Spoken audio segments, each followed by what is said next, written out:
Number 5. The performance point system, which lacks a true representation of a player's performance within the game. Alright, let's talk about the performance point system on Pokemon Unite. You get points for scoring. The more you score, the more points you accumulate. Makes sense. You get points for win streaks. The more you win in a row, the more points you accumulate. Makes sense. You get points for sportsmanship, which has nothing to do with your performance in your game other than completing it. Doesn't make sense. The problem with this system is that your eliminations and assists are not considered. So you could play exceptionally well in terms of points scored, eliminations, and assists, then only receive 10 performance points due to sportsmanship when you lose. Number 4. Matchmaking. The imbalance of the user pool of players in a match. Okay, I don't really have anything specifically for this other than a quick story regarding the user pool within Pokemon Unite. And you can see here in this game we lost, but I can tell that the Gengar was not performing as well as he usually does. So in this instance, this Gengar player friended me just to let me know how badly I played. And whenever he sent me a friend request, it showed that he was Ultra Class 4, which threw me out of the water because I was only in Veteran Class 1. And it just didn't make sense to me how I could be playing with someone at such a higher rank than me. So which then enticed me to go further and send requests to the other players within this game to see what their ranks were. Fortunately, I only got one of them to send me or to accept my friend request. And that one person that accepted the friend request was a Great Class 3. Which leads me to believe that the user pool has such a wide range, and that explains how matchmaking is so quickly completed, and it just doesn't make sense how you can have a Great Class 3 with an Ultra Class 4. It just baffles me entirely as to why this is part of the matchmaking system. Number 3, the pay-to-win model, and the importance of the item levels being used.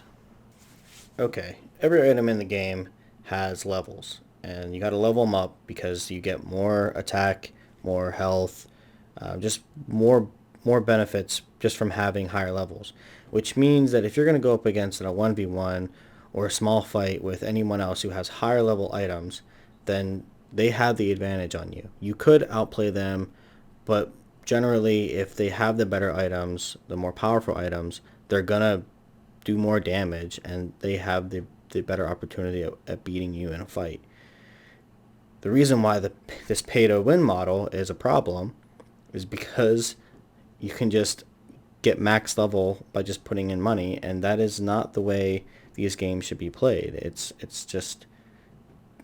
unfortunate that they went this route to put in a pay-to-win type of setting just to get a cash grab on all this whenever it completely imbalances the game, at least at the lower levels. I would assume that everyone at the higher levels would have already put money in and got the levels, the max level items, but you need higher level items to perform better than your opponent, and just being able to buy all of the upgrades you need is just unfortunate, and it's a huge problem in this game.